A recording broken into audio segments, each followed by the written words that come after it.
Hello everyone, this is Nitasha Chaturvedi and welcome to all on our YouTube channel that is Easy Learning 247।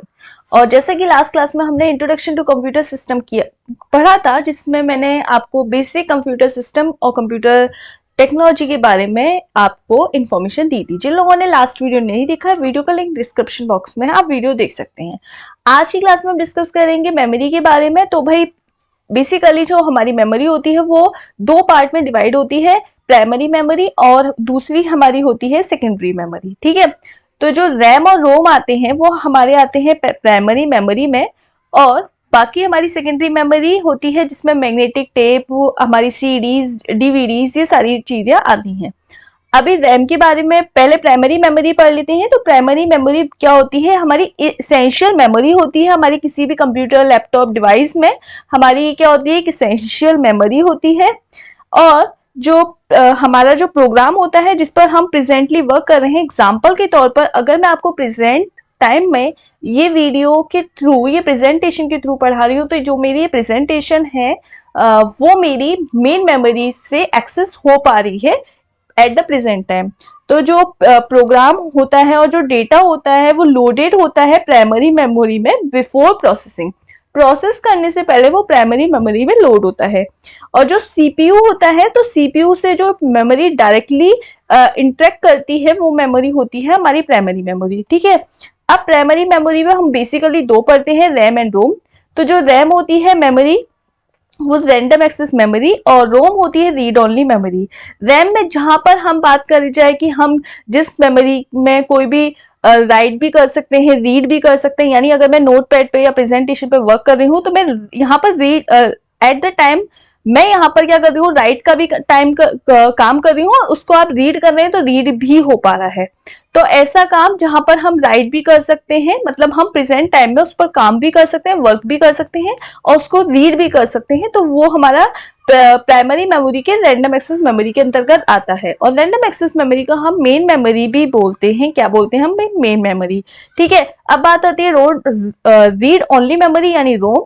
यहाँ पे क्या होता है, रोम में यहाँ पर हमारी जो मेमोरी होती है वो सिर्फ रीड का काम करती है जब हमारा कंप्यूटर ऑफ और ऑन की प्रोसेस में होता है। जब हमारा कंप्यूटर ऑफ और ऑन की प्रोसेस में होता है, जैसे कि मुझे कंप्यूटर को अभी स्विच ऑफ करना है, कंप्यूटर को बंद करना है या ऑन करना है या बूटिंग करना है, उस समय हमारी जो मेमोरी वर्क करती है वो हमारी वर्क करती है रोम। क्योंकि हमें वहां पे कोई इंस्ट्रक्शन राइट नहीं करना, हमें वहां पे कोई वर्क नहीं करना, कोई मेल नहीं सेंड करना, हमें सिंपल क्या करना है, हमें सिंपल ऑन या ऑफ करना है, हमें सिंपल बूटिंग करनी है।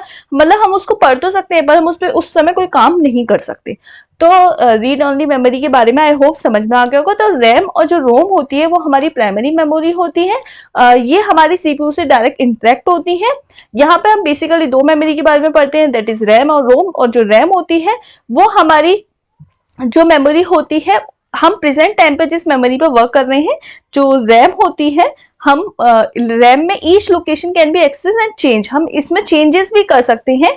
बट जो हमारी रोम होती है वहां पे हम कोई चेंज नहीं कर सकते। अभी इस टाइम मैं कंप्यूटर को अपना ऑफ कर दूं तो क्या मैं कोई चेंज कर सकती हूँ? नहीं कर सकती हूँ। बट अगर मैं यहाँ पर कुछ लिख रही हूँ तो ये मेरी एक तरह से इस स्लाइड पर अगर मैं कुछ लिख पा रही हूँ तो बिकॉज क्योंकि मैं रैम के थ्रू इस मेमोरी को एक्सेस कर पा रही हूँ। ठीक है, प्रोसेस को एक्सेस करने से पहले, प्रोसेस को सेंड करने से पहले मेमोरी जो स्टोर होती है वो हमारी रैम में होती है। तो रैम हमारी क्या होती है भाई? हम बोल सकते हैं वॉलेटाइल होती है।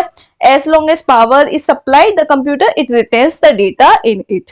ठीक है, जब तक पावर सप्लाई होती रहेगी तब तक डेटा इसके अंदर होगा। बट जब पावर सप्लाई ऑफ हो जाएगी तो हमारी जो रैम है वो वर्क करना बंद कर देगी। अभी मैं इसको कंप्यूटर को ऑफ कर दूं, मेरी रैम मतलब मेरा जो प्राइमरी मेमोरी है वो वर्क करना बंद कर देगी। सो इसीलिए इसको हम वॉलेटाइल मेमोरी भी बोलते हैं। ठीक है, अब रैम हमारी मेन मेमोरी होती है। अब देखो, जो प्राइमरी मेमोरी होती है, प्राइमरी मेमोरी में हमारे दो पार्ट होते हैं, रैम और रोम। और रैम को हम वॉलेटाइल बोलते हैं और रोम को हम नॉन वॉलेटाइल बोलते हैं। नॉन वॉलेटाइल का मतलब होता है it contents are not lost even the power is turn off. अरे भाई, हमारा कंप्यूटर ऑफ हो रहा है, उसमें कोई मेमोरी तो है नहीं, या तो वो वैसे भी 0 और 1 या बूटिंग, अगर हम अपने कंप्यूटर को ऑफ भी कर देते हैं तो हमारे डेटा कोई लॉस नहीं होता रोम में। बट रैम में क्या होता है, अगर हमने पावर ऑफ कर दी, मैं इस प्रेजेंट टाइम में ये वर्क कर रही हूँ, पावर ऑफ करके मेरा डेटा लॉस्ट हो गया तो वो मेरा रैम में आता है, यानी वॉलेटाइल। वॉलेटाइल में जहां पर पावर ऑफ हो जाती है वहां पे हमारा डेटा चला जाता है, डेटा लॉस्ट हो जाता है। बट वॉलेटाइल, नॉन वॉलेटाइल में ऐसा नहीं होता। नॉन वॉलेटाइल में पावर ऑफ करने से भी डेटा का लॉस्ट नहीं होता है। ठीक है। अब हमारी एक टर्म आता है कैश मेमोरी। एक टर्म क्या आता है? Cache memory. वो भी मैं अभी डिस्कस कर दे रही हूँ। तो जो कैश मेमोरी होती है बेसिकली वो वर्क करती है रैम, रैम में ही, रैम से फास्टर होती है। और सेकेंडरी रैम देखो रैम जो होती है वो हमारी सेकेंडरी मेमोरी से फास्टर होती है, और जो कैश मेमोरी होती है वो फास्टर होती है रैम से। क्योंकि जो रैम होती है क्योंकि जो रैम है और सीपीयू से एक तरह से इंटरेक्ट हो रही है। क्या हो रहा है? एक तरह से मैं आपको एक समझाने की कोशिश करती हूँ। जैसे कि हमारा जो सीपीयू है, तो सीपीयू डायरेक्ट इंटरेक्ट होता है हमारी मेमोरी से, यानी मेन मेमोरी, यानी वो रैम। और इस रैम और सीपीयू के बीच में जो मेमोरी वर्क कर रही है वो कर रही है हमारी कैश मेमोरी। एग्जांपल के तौर पर अभी मैं प्रेजेंट टाइम पर इस स्लाइड्स पर वर्क कर रही हूँ, इस स्लाइड पर वर्क कर रही हूँ, इस पीपीटी पर वर्क कर रही हूँ। तो जो मेरी पीपीटी है अभी मैं यूज कर रही हूँ वो मेरी स्टोर हो गई कैश मेमोरी में। कहाँ हो गई? इस कैश मेमोरी में। तो जब नेक्स्ट टाइम मैं इस पीपीटी को ओपन करूंगी, तो अभी सपोज कुछ 0.2 सेकेंड लग रहे हैं, तो may be next time 0.1 second लगे, क्योंकि मेरी कहाँ स्टोर हो चुकी है अभी? रीसेंट कैश डेटा पे, कैश मेमोरी में। या आप ये कह सकते हैं, एग्जाम्पल के तौर पर आप सिंपल लैंग्वेज में समझने का ट्राई करिए। जब आप मोबाइल में कोई ऐप फर्स्ट टाइम ओपन करते हैं तो उसमें एज कम्पेयर टू हर बार यूज करने से ज्यादा टाइम लगता है, क्योंकि अभी वो प्रेजेंट टाइम में कैश मेमोरी में स्टोरेज नहीं है। लेकिन अगर सेम टाइम में आप, जैसे एग्जांपल व्हाट्सएप आपने अभी रिसेंट नए मोबाइल में इंस्टॉल किया, न्यू मोबाइल में, या फिर अपना मोबाइल में स्टोर किया। अब आप पहली बार जब व्हाट्सएप को ओपन करेंगे तो वो थोड़ा सा कम ज्यादा टाइम लेगा एज कम्पेयर टू आप एवरी टाइम जब उसको यूज करते हैं। जो ऐप आप ऑलवेज यूज करते रहते हैं वहां पर उसको ओपन करने में टाइम कम लग रहा है, एज कंपेयर टू जो ऐप आप फर्स्ट टाइम यूज कर रहे हैं। कोई गेम का ऐप है, एप्लीकेशन है, आपने उसको पहली बार ओपन किया तो उसको ओपन होने में थोड़ा सा समय लगा, बट आप उसको डेली डेली यूज कर रहे हैं, या आप उसको ऑलरेडी एक बार ओपन कर चुके हैं, अब आप उसको ओपन करेंगे तो उसमें एज कंपेयर टू थोड़ा कम टाइम लगेगा। क्यों? क्योंकि वो अब मेरे कैश मेमोरी में स्टोर हो चुका है। कैश मेमोरी एक मेन मेमोरी का ही पार्ट बना लेता है, यानी मेन मेमोरी से थोड़ी सी एक स्पेस ले लेता है। यानी वो मेन मेमोरी से पूछता है कि अभी जैसे मैं मेन मेमोरी में इस पीपीटी पर वर्क कर रही हूँ, तो ये जो मेरी पीपीटी है वो मेरी मेन मेमोरी में है, और जो मेरी मेन मेमोरी है, मेन मेमोरी में अभी ये यहाँ पर कहाँ आ गई है? कैश मेमोरी में शॉर्ट फोल्डर इसका एक स्टोर हो चुका है, एक शॉर्टकट फॉर्म में इसका एक फोल्डर स्टोर हो चुका है। अब जब नेक्स्ट टाइम मैं इस पीपीटी को ओपन करूंगी तो ये पूरे कंप्यूटर में से सर्च नहीं करेगा, इसको ढूंढने की जरूरत नहीं है कि कहाँ है कहाँ नहीं है। इसको डायरेक्ट कहाँ देखना है? कैश मेमोरी में। सबसे पहले कैश मेमोरी में जाके ये ओपन हो गया। अगर सिमिलरली मैं कोई नया एप्लीकेशन, नया सॉफ्टवेयर फर्स्ट टाइम ओपन करती हूँ तो मेरे पूरे कंप्यूटर में से वो सर्च करेगा कि कहाँ स्टोर है, फिर मुझे वो देगा। ठीक है, तो सर्चिंग में टाइम वो वेस्ट नहीं करेगा, डायरेक्ट मुझे ओपन करके दे देगा। तो जो कैश मेमोरी होती है बेसिकली आप इतना ध्यान रखो कि वो मेन मेमोरी और सीपीयू के बीच में वर्क करती है, और हमारी ये क्या होती है? Cache memory as compare to RAM से भी ज्यादा फास्ट होती है। ये रैम का ही एक पार्ट है कैश मेमोरी। ठीक है, अब बात करते हैं हम अपनी सेकेंडरी मेमोरी में। तो जो सेकेंडरी मेमोरी होती है वो, इसमें हमारी जो स्टोरेज की कैपेसिटी होती है वो as compare to primary memory से ज्यादा होती है। ठीक है, तो इसको हम ऑक्सिलरी मेमोरी भी बोलते हैं। यहाँ पर जो हमारा डेटा होता है वो परमानेंट स्टोर होता है। जैसे मैग्नेटिक टेप, अभी यहाँ पर मुझे कुछ डेटा स्टोर करना है तो ये मेरा परमानेंट स्टोरेज है। जैसे आपकी हार्ड डिस्क है तो हार्ड डिस्क में आपकी HDD, ये सब हार्ड डिस्क में आपका जो डेटा स्टोर है वो परमानेंट स्टोर है। अब इसमें हार्ड डिस्क के बारे में कुछ बताया गया है कि हार्ड डिस्क में फिक्स्ड हेड होता है, मूव हेड होता है एक, ये आपने हार्ड डिस्क देखी होगी। Hard disk is a set of stacked disk, each disk has data recorded electromagnetically data store होता है। ठीक है, सर्कल और ट्रैक्स होते हैं इसमें। ठीक है, अब हार्ड डिस्क के टाइप्स क्या हैं? हार्ड डिस्क भी बहुत टाइप की होती है, जैसे पेटा क्या है? पहला advance technology attachment. Serial Etah, that is SATA, small computer system interface, SCSI और सॉलिड। आजकल सबसे ज्यादा यूज होने वाली हार्ड डिस्क है SSD। ठीक है, SSD भी एक हार्ड डिस्क है जिसे सॉलिड स्टेट ड्राइव कहते हैं। This is also hard disk. पहले हमें एक ही हार्ड डिस्क के बारे में पता होता था कि भाई हार्ड डिस्क है। आजकल आप लोग को एक सॉलिड स्टेट ड्राइव सुन रहे हैं, वो हार्ड डिस्क हो गई, यानी इसमें टीबी से भी ज्यादा हम डेटा स्टोर कर पा रहे हैं। ठीक है, तो ये हमारी SSD आज के टाइम में आप यूज कर पा रहे हो, यहाँ पर परमानेंट डेटा स्टोर होता है। अब कुछ और टर्म के बारे में हम जानकारी ले लेते हैं। तो यहाँ पर इनपुट डिवाइसेस के बारे में बात की गई है। तो इनपुट डिवाइस में क्या है? Input device can send the data information to a computer and other devices. यहाँ पर हमारी जो इनपुट डिवाइसेस क्या होती है, जो डेटा को या इंफॉर्मेशन को किसी और कंप्यूटर पर या डिवाइसेस पर सेंड कर पाए। जैसे कि कीबोर्ड, कीबोर्ड से क्या होता है? Keyboard input devices send the data into a computer, यानी हमारे कीबोर्ड के थ्रू हम कंप्यूटर पर, अपने मोबाइल पर, अपनी डिवाइस पर इंस्ट्रक्शन दे सकते हैं। माउस, माउस क्या करता है? एक हैंडल डिवाइसेस है, इनपुट डिवाइस है, ये कंट्रोल द कर्सर को कंट्रोल करता है। Graphical user interface, it can move a select, इसमें क्या ऑप्शन होते हैं? मूव, ये मूव करता है, सेलेक्ट टेक्स्ट को सिलेक्ट करता है, फाइल्स, फोल्डर एक्सेट्रा को सिलेक्ट करता है on a computer according to the user input, as per user ने क्या इनपुट दिया। अब स्कैनर की बात कर ली जाए तो स्कैनर ये क्या है? छोटे छोटे टर्म है, बेसिकली आप सबको जानकारी होगी, बट कभी कभी क्या होता है, इन छोटे छोटे टर्म में भी हम गलती कर बैठते हैं। कोई हमसे पूछ लेता है कि भाई स्कैनर क्या है? स्कैनर एक इनपुट डिवाइस है, बट ये सबको पता होता है, बट है क्या है scanner? Optically reads and document. Scanner जो हमारा रीड डॉक्यूमेंट्स को रीड करता है, फाइल और images, then changes into the digital signal and sends in a computer. जैसे कि आपने देखा होगा कि मैंने एक फाइल को स्कैन किया, मतलब यहाँ पे एक डिवाइस होती है स्कैनर, जिसके थ्रू मेरी कोई भी फाइल, इमेज, कुछ भी डॉक्यूमेंट उसने स्कैन कर लिया और वो हमारे कंप्यूटर को दे देता है। कंप्यूटर उसको एक सॉफ्ट कॉपी में जनरेट कर लेता है, अपने पास स्टोर कर लेता है। ठीक है, ऐसे ही optical mark reader, that is OMR, ये क्या होता है? ऑप्टिकल मार्क रीडर या रिकॉग्नाइजेशन बोल सकते हैं, रिकॉग्निशन बोल सकते हैं, is use to read marks on a document and send then computer.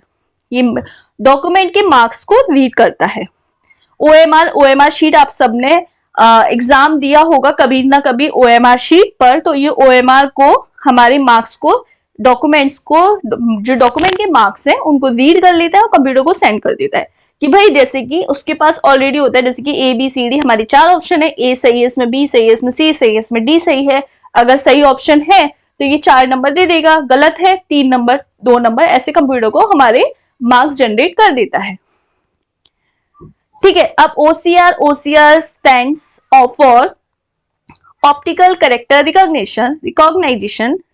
ठीक है, is an input device and reads the printed text and science of the computer. जो हमारे करेक्टर होते हैं, ऑप्टिकल करेक्टर, उनको रीड करने का काम करता है। MICR, magnetic ink character reader, is a input device. ये क्या करता है? जनरली हमारी जो एप्लीकेशन होती है, बैंक्स की प्रोसेस, चेक वगैरह, उन सबको रीड करता है। जो हमारे बैंक में जो चेक वगैरह होते हैं, वहां पर हमारा जो MICR नंबर होता है, मतलब MICR एक कोड होता है जिसको ये रीड करने का काम करता है। माइक्रोफोन, माइक्रोफोन क्या होते हैं? माइक्रोफोन ये क्या होते हैं? ऑडियो को जनरेट करते हैं by some input source and sends them the computer. Microphone. Webcam, ये क्या करता है? हमारी इमेजेस को कैप्चर करता है और कंप्यूटर को सेंड करता है। ग्राफिक टैबलेट, ये क्या करता है? हमारी इनपुट डिवाइस है, use to draw and using hand. ठीक है, अब आती है टैग बॉल। ये मैं क्यों बता रही हूं इतना? क्योंकि कभी कभी सिर्फ ये कीबोर्ड माउस के बारे में, तो स्कैनर के बारे में कोई नहीं पूछता। MICR, OCR, ये सब के बारे में पूछ लेता है, एक एक ऑप्शन देके कंफ्यूज कर देता है। आप गलत कराते हो तो एटलीस्ट आपको एक एक लाइन में शॉर्ट में पता होना चाहिए। ठीक है, graphics tablets, this input devices is used to draw using hand. Track ball, ये अपसाइड डाउन माउस। उसके बाद with in a socket cursor control devices. Barcode reader, भाई barcode reader is very common, आप सबको पता है। ये बारकोड की जो लाइनिंग इस तरीके से बारकोड्स होते हैं, हर एक, आप कोई भी सामान खरीदते हैं, अपनी नोटबुक, बुक, कुछ भी खरीदते हैं, परचेज करते हैं, सबके पीछे एक बारकोड रीडर होता है, जिसके थ्रू हमारी जो आइटम होता है, जो डिवाइस होती है, या कोई भी पर्टिकुलर हमारा आइटम है, कोई भी एक चीज है यानी कॉपी पेन कुछ भी है, तो उसके थ्रू ये रीड कर लेता है कि इसका नंबर क्या है, इसका कोड है, जो भी है। Game pad known as a joypad and input controller, the video games के लिए हम गेम पैड और जॉयस्टिक्स का यूज करते हैं वीडियो गेम्स के लिए। आउटपुट डिवाइसेस वेरी कॉमन, सबको पता है कि जो आउटपुट दे सके, यानी एग्जाम्पल मैंने इनपुट से कीबोर्ड से एक इनपुट दिया 2+3 और आउटपुट मेरे को स्क्रीन पर शो हुआ, तो वो मॉनिटर। तो मॉनिटर क्या करता है, हमें रिस्पॉन्सिबल रिसीविंग डेटा को डिस्प्ले करता है एक स्क्रीन के ऊपर, तो वो जो कि हम यूजर सी कर पाते हैं। स्पीकर्स ये क्या करते हैं, हमारी जो साउंड है सिग्नल को कंप्यूटर से रिसीव करता है और प्ले करता है साउंड को, जो कि हम सुन पाते हैं। प्रोजेक्टर गेट्स अ डेटा और computer display the project same information on a screen. जिस तरीके से मॉनिटर वर्क करता है, इस तरीके से हमारा प्रोजेक्टर वर्क करता है कि हमारे कंप्यूटर से डिस्प्ले को लेता है, कैप्चर करता है और एक प्रोजेक्टर एक स्क्रीन पर ये शो कर देता है। Projector can not directly accept the data, user send the data in other device. Projector किसी कंप्यूटर से डायरेक्ट अटैच नहीं होता, एक दूसरी डिवाइस के थ्रू हमें कनेक्ट करना पड़ता है डेटा को एक्सेप्ट करने के लिए। अब बोथ इनपुट आउटपुट डिवाइसेस क्या होती हैं भाई, ये बहुत ज्यादा इंपॉर्टेंट है क्योंकि सभी लोग इनपुट डिवाइसेस आउटपुट डिवाइसेस ये सब जानते हैं, बट ऐसी डिवाइसेस कौन सी हैं जो इनपुट आउटपुट डिवाइसेस हैं, यानी वो रिसीव भी कर ले सिग्नल को, सेंड भी कर दें, या सेंडिंग और रिसीविंग दोनों का वर्क करें, वो हमारी इनपुट आउटपुट डिवाइसेस होती हैं। एग्जाम्पल के तौर पर हम बोल सकते हैं USB drive known as a pen drive और फ्लैश ड्राइव। ये क्या करता है भाई, आपकी कोई भी इंफॉर्मेशन है, यानी जैसे मैंने एक मूवी है मेरी, वो कंप्यूटर से डाउनलोड करके अपनी पेन ड्राइव में या फ्लैश ड्राइव में स्टोर कर ली, मैं वापस से किसी अपने लैपटॉप या मोबाइल में वो पेन ड्राइव के थ्रू रिसीव कर पा रही हूँ, सेंड कर पा रही हूँ, तो वो मेरी यूएसबी ड्राइव का काम करता है। ठीक है, तो ये यूएसबी ड्राइव मेरी क्या है, यूएसबी ड्राइव ना ही मेरी इनपुट डिवाइस है ना ही मेरी आउटपुट डिवाइस है, ये work as a both input और आउटपुट डिवाइसेस। ठीक है, अब आती है फैक्स स्माइल और फैक्स मशीन। तो फैक्स मशीन में क्या करता है, हम फैक्स को, जो भी हमारा इनपुट है वो हम लेते हैं और हमारा आउटपुट भी दे सकते हैं। मॉडम, आपको पता है मॉडम का काम होता है मॉड्यूलेटर डिमॉड्यूलेटर, मतलब एनालॉग सिग्नल को डिजिटल में कन्वर्ट करना और डिजिटल सिग्नल को एनालॉग में कन्वर्ट करना। तो ये एक तरह से सिग्नल को ले भी रहा है और मतलब सेंड भी कर पा रहा है और रिसीव भी कर पा रहा है, एक तरह से टेलीफोनिक लाइन के जरिए। तो ये हमारी इनपुट आउटपुट डिवाइस है। सिमिलरली CD RW ड्राइव मतलब रीड राइट ड्राइव, या DVD रीड राइट ड्राइव, ये क्या होते हैं, CD और DVD रीड राइट ड्राइव्स जो होती हैं RW ड्राइव्स, यहाँ पर हम इसमें राइट भी कर पाते हैं, रीड भी कर सकते हैं। हमारी जो CDs और DVDs होती हैं उसमें जो हमारा डेटा है हम अपने कंप्यूटर में, जैसे कि अभी मैं पेन ड्राइव और फ्लैश ड्राइव का एग्जांपल दिया, सिमिलरली कि मैंने CD से कुछ कॉपी किया, उसमें कुछ एडिशन भी करके दूसरी जगह मैंने उसको सेंड कर दिया। Touch screen is both input output. Touch screen क्या होती है, इनपुट आउटपुट बोथ डिवाइसेस होती है, हम यहाँ पर डेटा को सेंड और रिसीव दोनों तरीके से कर पाते हैं। Headset consist of a speaker as a output devices and microphone function as a input devices. जो हेडसेट्स होते हैं, अगर हम उसको स्पीकर पर की तरह वर्क करें तो हमारे आउटपुट डिवाइसेस हैं, और माइक्रोफोन की तरह यूज करें तो ऐसा वो हमारी इनपुट डिवाइसेस है। तो these are the both input output devices, जो कि बहुत ज्यादा इंपॉर्टेंट है। अगला टॉपिक आता है मोबाइल सिस्टम के बारे में, जिसके बारे में हम नेक्स्ट क्लास में डिस्कस करेंगे। आज की वीडियो कैसी लगी है, अगर आपको कुछ इंटरेस्टिंग से फैक्ट्स पता चले हैं और वीडियो अच्छा लगा है तो लाइक शेयर सब्सक्राइब करना बिल्कुल भी ना भूलें, और प्लीज इसी तरीके से प्यार देते रहें, सपोर्ट करते रहें। ठीक है, तो आप हमारे साथ ऐसे ही जुड़े रहिए और लोगों को भी अपने साथ इसी चैनल पर जुड़े रहिए। जितनी इंफॉर्मेशन को शेयर करेंगे उतनी ज्यादा आपकी भी नॉलेज इंक्रीज होगी, मेरी भी होगी। आप मुझे कुछ सिखाते रहिए, मैं आपके साथ कुछ सीखती रहूंगी। इसी तरीके से हमारी एक फैमिली बनी रहेगी। और थैंक यू वेरी मच इतना प्यार और सपोर्ट करने के लिए। मिलते हैं नेक्स्ट क्लास में, तब तक के लिए bye, have a nice day.